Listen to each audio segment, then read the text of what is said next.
বিসমিল্লাহির রহমানির রহিম। আসসালামু আলাইকুম। আমরা আজকে শিখব মৌলিক সংখ্যা, যা ম্যাথমেটিক্সের একদম বেসিক থেকে শুরু করতে গেলে ম্যাথমেটিক্স সবচেয়ে ফার্স্ট এই জিনিসটি আসে, মৌলিক সংখ্যা। এই মৌলিক সংখ্যাটা খুবই ইম্পর্টেন্ট একটা জিনিস, মৌলিক সংখ্যাগুলো চিনা বা মৌলিক সংখ্যাগুলো আইডেন্টিফাই করা। তো আমরা মৌলিক সংখ্যাগুলো দেখব। মৌলিক সংখ্যার আমরা ফার্স্টে মৌলিক সংখ্যা যদি আমরা সংজ্ঞাটার দিকে আমরা তাকাবো, প্রথমে আমরা মৌলিক সংখ্যার সংজ্ঞাটা লিখবো। তারপর যদি আমরা সংখ্যাটার দিকে তাকাই তাহলে আমরা বুঝতে পারবো মৌলিক সংখ্যা আসলে কোনগুলো হবে। আমরা প্রথমে মৌলিক সংখ্যার সংখ্যাটা লিখি। আমি ফার্স্টে বলি মুখে একবার। মৌলিক সংখ্যার সংখ্যাটা হলো যে সকল সংখ্যার এক এবং ওই সংখ্যাটি ছাড়া অন্য কোনো গুণনীয়ক বা উৎপাদক থাকবে না, ওই সংখ্যাটাই হবে কি মৌলিক সংখ্যা। মানে যে সংখ্যাটার এক এবং ওই সংখ্যাটা নিজে ছাড়া অন্য কোনো তার কি থাকবে না, গুণনীয়ক থাকবে না, ওই সংখ্যাটাই আমরা মৌলিক সংখ্যা হিসাবে বলবো। তাহলে আমরা প্রথমে সংখ্যাটা লিখি। মৌলিক সংখ্যা কাকে বলে? যেসব সংখ্যার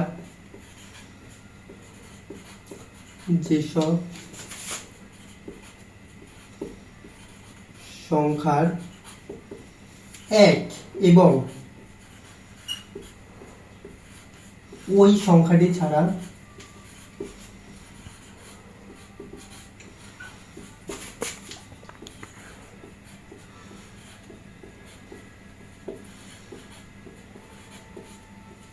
অন্য কোনো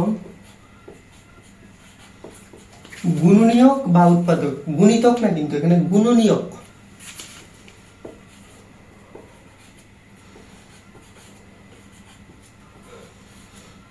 গুণনীয়ক বা উৎপাদক, গুণনীয়ককে বা উৎপাদকও বলা যায়, বা উৎপাদক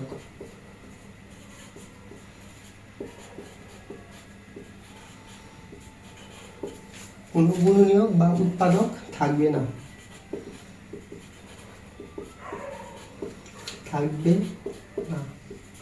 সেসব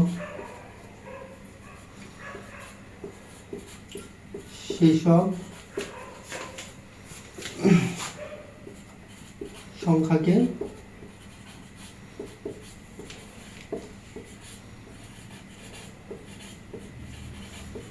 মৌলিক সংখ্যা বলে। মানে এখন আমরা সংখ্যাটা দেখি আবার করি। যেসব সংখ্যার এক এবং ওই সংখ্যাটি কোনটা, এখানে যে সংখ্যাটা ধরবো আমরা, ওই সংখ্যা ছাড়া অন্য কোনো গুণনীয়ক বা উৎপাদক থাকবে না, সেই সব সংখ্যাকে মৌলিক সংখ্যা বলে। এখন আমরা দেখি, আমরা প্রথমে একটা উদাহরণ দিই। উদাহরণে আমরা প্রথমে 4 একটা সংখ্যা নিই। 4 আমরা প্রথমে 4 একটা সংখ্যা নিলাম।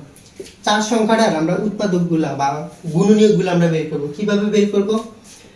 4 আমরা 4কে কয়ভাবে লিখতে পারি? 4 ইনটু 1 ইনটু 4 4 হয়। তারপরে কি লিখতে পারি? 2 ইনটু 2 4 হয়। তাহলে আমরা 4 এর গুণনীয়কগুলো পাইলাম কি? 4 এর গুণনীয়কগুলো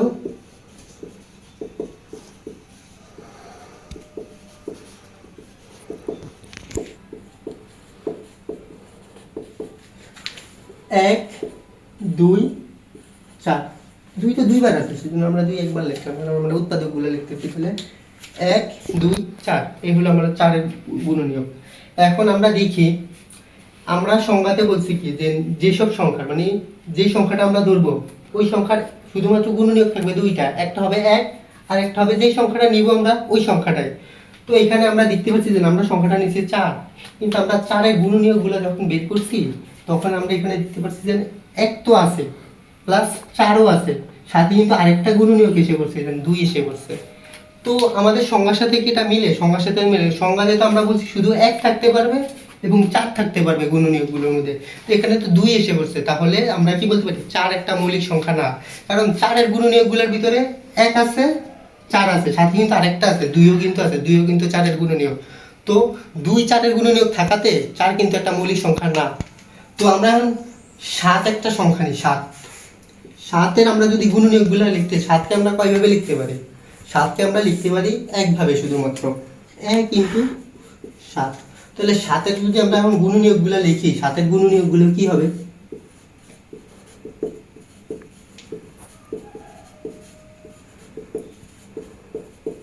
7 এর গুণনীয়কগুলো কি হবে? 7 এর গুণনীয়কগুলো হবে 1 ও 7, আর তো কিছু নেই। তো এখন আমরা যদি 7-এর গুণনীয়কগুলোর দিকে তাকাই তাহলে আমরা দেখতে পারবো 7-এর গুণনীয়কে শুধুমাত্র কি আছে, 1 আছে এবং 7 আছে। তো আমাদের সংখ্যার সাথে কিন্তু এটা মিলছে, কারণ আমরা কি বলছি, আমরা যেই সংখ্যাটা মৌলিক সংখ্যা হিসেবে ধরবো আর কি, ওই সংখ্যার গুণনীয়ক শুধুমাত্র দুটা হবে, 1 এবং 7। তো আমরা এখানে 1-এর যদি গুণনীয়কগুলো বের করি শুধু 1 আর 7 পেয়েছে, আর কিন্তু কোনো গুণনীয়ক নাই 7-এর। তো এখন আমরা 7-এর গুণনীয়ক পাইছি কি, 7-এর গুণনীয়ক পাইছি 1 আর 7, কারণ 7কে তো আর কিছু দ্বারা ভাগটা কিছু করা যায় না। তো 7-এর গুণনীয়ক হলো কি 1 আর 7। তো 7-এর গুণনীয়ক শুধু 1 আর 7 যাতে, তাহলে আমাদের সংখ্যার সাথে মিলে শুধুমাত্র 1 হবে এবং ওই সংখ্যাটি ছাড়া, তাহলে 7 ছাড়া তো কিছু নাই। তো 7 একটা কি সংখ্যা, 7 একটা মৌলিক সংখ্যা, অতএব 7 একটি মৌলিক সংখ্যা।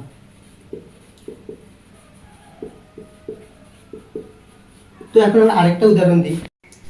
তো আমরা 4 আর 7 দেখলাম, এখন আমরা আরেকটা উদাহরণ দেখি, আমরা আরেকটা মানে বড় এক্সাম্পল দেখি যাতে আমরা আরেকটু ক্লিয়ার হতে হবে। তখন আমরা 12 একটা সংখ্যা নিই। এখন আমরা 12 কি বের করবো, 12 গুণনীয়কগুলো আমাদের বের করার কাজ। তাহলে আমরা 12 গুণনীয়কগুলো বের করে ফেলি। 12টাকে কিভাবে লেখা যায়, 1 × 12 লেখা যায়, 2 × 6 লেখা যায়, 3 × 4 লেখা যায়। আর কি লেখা যায় কোনোভাবে, আর কি কিন্তু কোনোভাবে লেখা যায় না, মানে পূর্ণ সংখ্যা দিয়ে। তো আমরা 4-এর যদি গুণনীয়কগুলো লিখি, 4-এর 12 গুণনীয়কগুলো কি হবে, 1 2 3 4 6 12। তো 12-র গুণনীয়কগুলো তো 1 তো আছেই, 1 আর 12 তো থাকবেই, 1 আর 12 আছে, কিন্তু মাঝখানে 2 আছে, 3 আছে, 4 আছে, 6 আছে। তো 12 কি আসলে মৌলিক সংখ্যা, 12 তো মৌলিক সংখ্যা না, কারণ 12-র গুণনীয়ক 1 2 আছে, 3 আছে, 4 আছে, 6 আছে। আমাদের কথা কি, গুণনীয়ক মৌলিক সংখ্যা ওইগুলা, শুধুমাত্র 1 এবং ওই সংখ্যাটি ছাড়া। তাহলে এখানে 12 দিছি, তাহলে হওয়ার কথা ছিল শুধু 12, 1 আর 12। তাহলে 1 আর 12 থাকলে আমরা মৌলিক সংখ্যা বলতে পারতাম, কিন্তু এখানে 2 3 4 6 আছে, তো 12 একটা মৌলিক সংখ্যা না। তো এখন আমরা আরেকটা সংখ্যা নিব, 17। 17 একটা সংখ্যা নিই। 17 আমরা কয়ভাবে লিখতে পারি, 17কে আমরা শুধু একভাবে লিখতে পারি, 1 × 17, 1 × 17। তো 17 গুণনীয়কগুলো কি, 17 গুণনীয়কগুলো হলো 1 এবং 17। আর কি কোনোভাবে লেখা যায় 17কে, আর কিন্তু কোনোভাবে লেখা যায় না 17। তো 17 গুণনীয়ক 1 আর 17। তাহলে 17 গুণনীয়ক যাতে শুধুমাত্র 1 এবং 17, সেই জন্য আমরা বলতে পারি যে 17টা গুণনীয়ক আমাদের সংখ্যার সাথে তো মিলে। মৌলিক সংখ্যার সংজ্ঞাতেই তো বলছি যে 1 এবং ওই সংখ্যাটি ছাড়া অন্য কোনো গুণনীয়ক থাকবে না। তো 17 শুধুমাত্র 1 আছে আর 17 আছে, আর কোনো গুণনীয়ক নাই। তো 17 একটা মৌলিক সংখ্যা। তো আমরা 2 একটা মৌলিক সংখ্যা, 2 কিন্তু একটা মৌলিক সংখ্যা, 3 একটা মৌলিক সংখ্যা, 5 একটা মৌলিক সংখ্যা, 7 মৌলিক সংখ্যা, 11 13 17 19, তারপরে 23, তারপরে 29 31। এইভাবে মানে যে সংখ্যাগুলো মৌলিক দেয়, 37 একটা মৌলিক সংখ্যা। তো এইভাবে আমরা কি 1 থেকে 100 পর্যন্ত মৌলিক সংখ্যা বের করব কোন সাবজেক্ট, ইরাট ও স্থানিক ছাঁকনির সাহায্যে আমরা 1 থেকে 100 পর্যন্ত মৌলিক সংখ্যা, যে একটা ছাঁকনির মাধ্যমে আমরা কিভাবে 1 থেকে 100 পর্যন্ত মৌলিক সংখ্যাগুলোকে বের করে নিয়ে আসতে পারি, আমরা ওটা শিখবো। তো আমরা এখন ইরাট ও স্থানিক ছাঁকনিটা আমরা আঁকবো। তাহলে এই জিনিসটা সবাই খাতায় লিখে নিলে ভালো হতো, কারণ এই জিনিসটাই মৌলিক সংখ্যা বোঝার জন্য, এই সংখ্যাটা যে পারবো তার কাছে মৌলিক সংখ্যা একদম কোনো ব্যাপারই না। আমরা ইরাট ও স্থানিক ছাঁকনির সাহায্যে মৌলিক সংখ্যা নির্ণয় করব। তো আমরা ছাঁকনি দেখে কিন্তু বুঝতে পারছি যে এটা ছাঁকার জিনিস। তাহলে আমরা এটাকে সংখ্যার নাম বলতে পারি যে সংখ্যা ছাঁকার একটা পদ্ধতি বা মৌলিক সংখ্যা ছাঁকার পদ্ধতি। এটা কিন্তু এইটার বইতে আছে। তো আমরা এখন মৌলিক সংখ্যা ছাঁকব। এক সংখ্যাটা আমরা আসলে একটা গোল দেওয়া, এক সম্পর্কে আমরা পরে আলোচনা করব। আমরা 2 থেকে শুরু করব। 2 কি সংখ্যা, 2 একটা মৌলিক সংখ্যা, কারণ 2 এর কি নাই, 2 কোনো সংখ্যা দ্বারা মানে 2 ভাগ যাবে কি, 2 দ্বারাই ভাগ যাবে, আর 1 দ্বারা ভাগ যাবে। আর 2 এর যদি গুণনীয়ক বের করি 1 আর 2, তো 2 একটা মৌলিক সংখ্যা আমরা গোল দাগ দিয়ে চিহ্নিত করলাম। এটা আমি লাল করে দিতে ভালো হতো, এটা দিকে বাদ দিয়ে 2 একটা মৌলিক সংখ্যা। তো এখন আমরা এই বোর্ডে কি করব, এই বোর্ডে 2 এর যত গুণনীয়ক থাকবে মানে গুণিতক থাকবে, 2 এর সকল গুণিতকগুলো আমরা কেটে দেব। তো 2 এর গুণিতকগুলো কি হবে মূলত, আসলে সকল জোড় সংখ্যা না, সকল জোড় সংখ্যা তো 2 দ্বারা ভাগ যায়। তো আমরা এই বোর্ডে যত জোড় সংখ্যা আছে সব জোড় সংখ্যা আমরা কেটে দেব। প্রথমে 10 দিয়ে শুরু করি, 10 20 30 40 50 60 70 80 90 100, 8 18 28 38 48 58 68 78 88 99 6, 16, 26, 36, 45, 46, 55, 56, 56, 66, 76, 86, 96, তারপরে 4, 14, 24, 34, 44, 54, 64, 74, 84, 94, 92, 82, 72, 62, 52, 42, 32, 22, 12। তাহলে আমরা কি সকল সংখ্যা কেটে দিলাম না? তো আমরা এই ছকের সকল মৌলিক মানে দুইয়ের যত গুণিতক আছে সকল গুণিতক কেটে দিলাম। কেন কেটে দিলাম? কারণ এই সকল সংখ্যাকে 2 দ্বারা ভাগ যায়, মানে কি সকল সংখ্যার গুণনীয়ক 2। কারণ সকল সংখ্যার গুণনীয়ক যদি 2 থাকে তাহলে 2 থাকলে তো এটা মৌলিক সংখ্যা হওয়ার কথা না, সেজন্য আমরা এইগুলা মৌলিক সংখ্যা না, সেই হিসাবে আমরা এগুলা কেটে দিলাম। তারপর আরেকটা সংখ্যা আমরা চিহ্নিত করব। কোন সংখ্যা? 2 এর পরে 3। আমরা এখন 3 চিহ্নিত করি।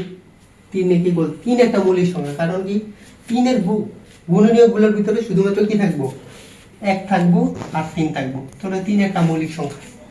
মৌলিক সংখ্যা হিসাবে আমরা 3 চিহ্নিত করছি। এখন সেম আগের প্রসেসে এই 3 এর যত গুণিতক আছে আমরা সকল গুণিতকগুলা কেটে দেব।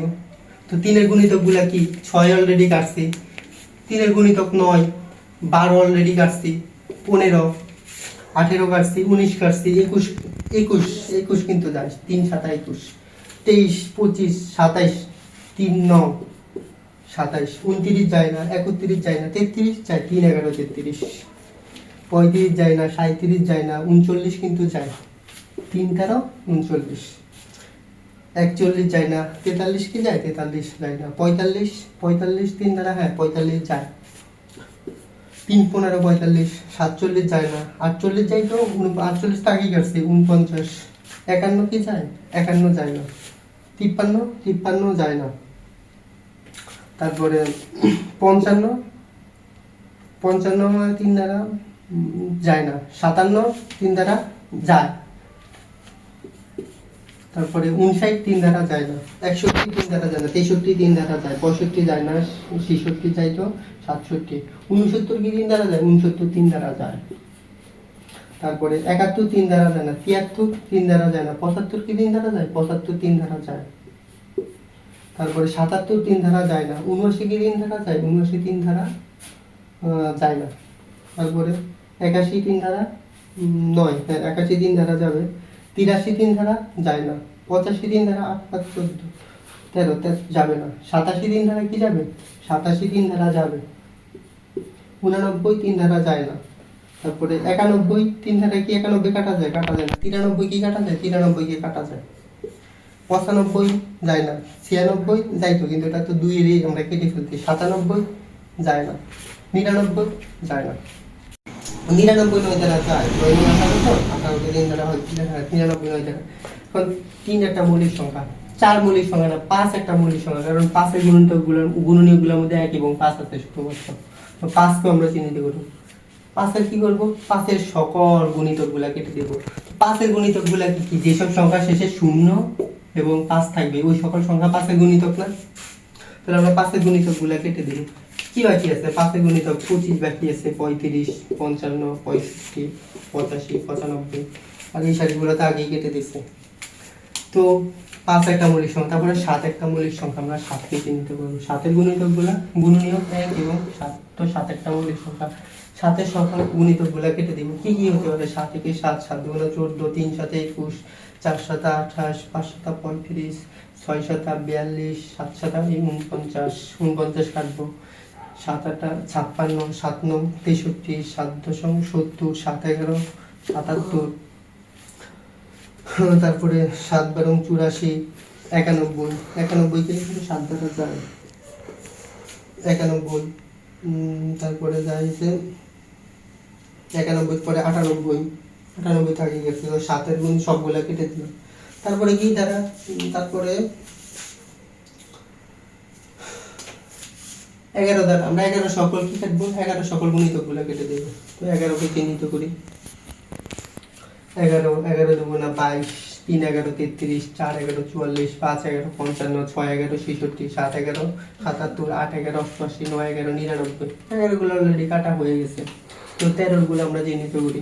13 একটা মৌলিক সংখ্যা। 13 দুগুণা 26, 3 13 39, 13 দুগুণা 26, 3 13 39, 4 13 52, 5 তেরো 65 ফুল করতে আছে। তো আমরা এখানে 13 সকল গুণিতকগুলো কেটে দিলাম। তারপরে 17 সকল গুণিতক অলরেডি কাটা হয়ে গেছে। আমরা যদি 9 পর্যন্ত কাটি বা 7 পর্যন্ত কাটি অলরেডি কাটা হয়ে যায়। কিছু থাকলে 11 13 এই দুই একটা দিয়ে চেক করা যায় যেন বাকি আছে কিনা। তো অলরেডি আমরা কেটে ফেলছি। তো এখন এই ছাঁকনির ভিতরে যে সংখ্যাগুলা কাটা ছাড়া অবশিষ্ট আছে, মানে কাটা যায় না, ওই সংখ্যাগুলো আমার মৌলিক সংখ্যা। তো কি কি? 2 3 5 7 প্রথম সারিতে, 2 3 5 7 পরের সারিতে আছে কত? 11 13 17 19, 11 13 17 19, পরের সারিতে 23 29, পরের সারিতে আছে কত? 31 37, তারপরে সারিতে আছে কত? 41 43 47,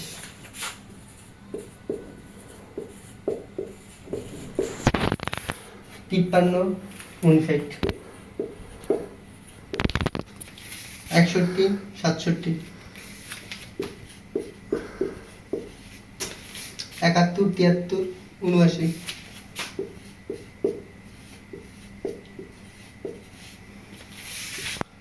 83 89, তারপরে লাস্টের সারিতে আছে শুধুমাত্র 97।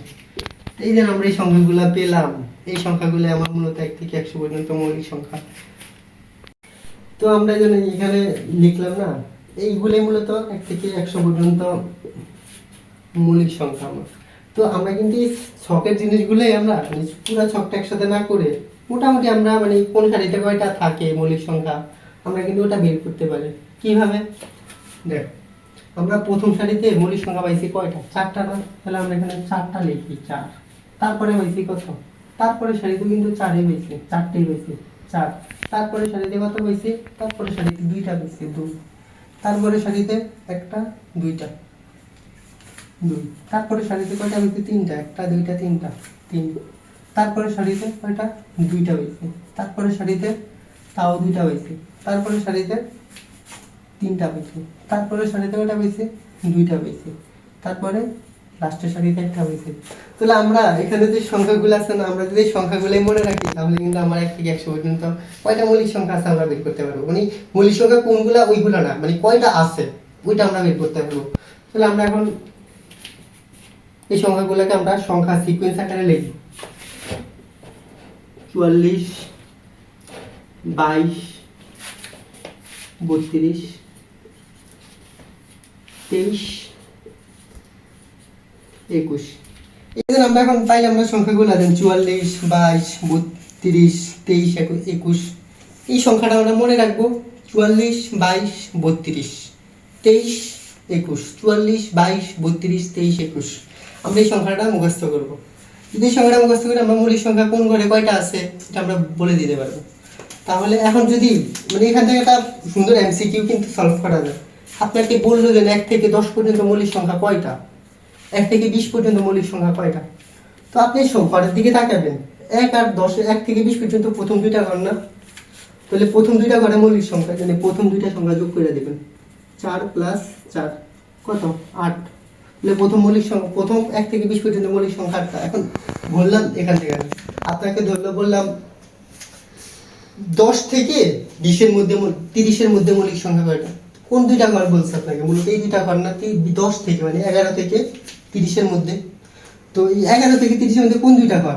2 নম্বর এবং 3 নম্বর ঘর। তাহলে 2 নম্বর আর 3 নম্বর ঘরের কয়টা আছে? মানে 4 2 6 কত? 4 + 2 6, 6টা মৌলিক সংখ্যা। তো এইভাবে যদি আমরা মানে ঘর আকারে বলে যে 20 থেকে 30 এর মধ্যে বা 30 থেকে 40 এর মধ্যে, 50 থেকে 60 এর মধ্যে, 50 থেকে 80 এর মধ্যে বা 20 থেকে 100 এর মধ্যে, 20 থেকে 60 এর মধ্যে, আমরা ওই ঘরগুলা গুনে যদি আমরা এই সংখ্যা ভিতরের সংখ্যাগুলো যোগ করে দেই তাহলে কিন্তু আমরা ওই ঘরের মানে ওই পর্যন্ত মৌলিক সংখ্যাগুলো আমরা পেয়ে যাব। তো 1 থেকে 100 পর্যন্ত বললে এই সংখ্যাগুলো যোগ করব। এই সংখ্যাগুলো যোগ করলে যোগফলটা হবে 1 থেকে 100 পর্যন্ত মৌলিক সংখ্যা। তো এইভাবে কিন্তু খুবই জব প্লাস মানে এমসিকিউ পরীক্ষাতে খুবই এখান থেকে মৌলিক সংখ্যা দেন 1 থেকে 1 পর্যন্ত কয়টা আসে মোটামুটি। তো এই সিকোয়েন্সটা মনে রাখবো। তাহলে আমরা ওই 1 থেকে 100, আর যদি বলতে পারে আপনাকে 55 থেকে 65-র মধ্যে মৌলিক সংখ্যা, তখন কিন্তু 55 থেকে 65-র মধ্যে মৌলিক সংখ্যাগুলো আপনার মানে লিখে লিখে বা এটা মৌলিক সংখ্যা এইভাবে লিখে লিখে লিখতে হবে। কারণ তখন তার এই 10-20 এমন ঘোরাঘাট আসবে না, তখন তো আপনার এই মাঝখান থেকে আসবে। তো তখন ওইগুলো একটু কেয়ারফুলি রাখতে হবে। আর এই সংখ্যাটা মনে রাখবো, প্লাস মৌলিক সংখ্যার সবচেয়ে ইম্পর্টেন্ট হচ্ছে মৌলিক সংখ্যার সংখ্যা। মৌলিক সংখ্যার সংজ্ঞা বা মৌলিক সংখ্যা কাকে বলে, এটা যদি আপনার মাথায় থাকে তো মৌলিক সংখ্যাটি আর কোনো টেনশন নেই। মানে মৌলিক ওই সংখ্যাটা হবে মৌলিক সংখ্যার হাতিয়ার বা ঢাল। এই পর্যন্ত থাকলো তাহলে মৌলিক সংখ্যা। আমরা পরবর্তী ক্লাসে দেখা হবে অন্য কোনো একটা মানে টপিক নিয়ে। সবাই সুস্থ থাকবেন। সংখ্যা আমাদের এই পর্যন্তই থাকবে, মৌলিক সংখ্যা টপিকটা এই পর্যন্তই শেষ মূলত। মানে এরকম এটুকু ভালো করে পারলে মৌলিক সংখ্যাটা হয়ে যাবে। তো আপনারা সবাই সুস্থ থাকবেন। কেউ যদি না বুঝে থাকেন কমেন্ট করবেন, আমি আবার বুঝিয়ে দেওয়ার চেষ্টা করবো এবং অন্য কোনো টপিক নিয়ে আবার আপনাদের সাথে দেখা হবে। খুদা হাফেজ।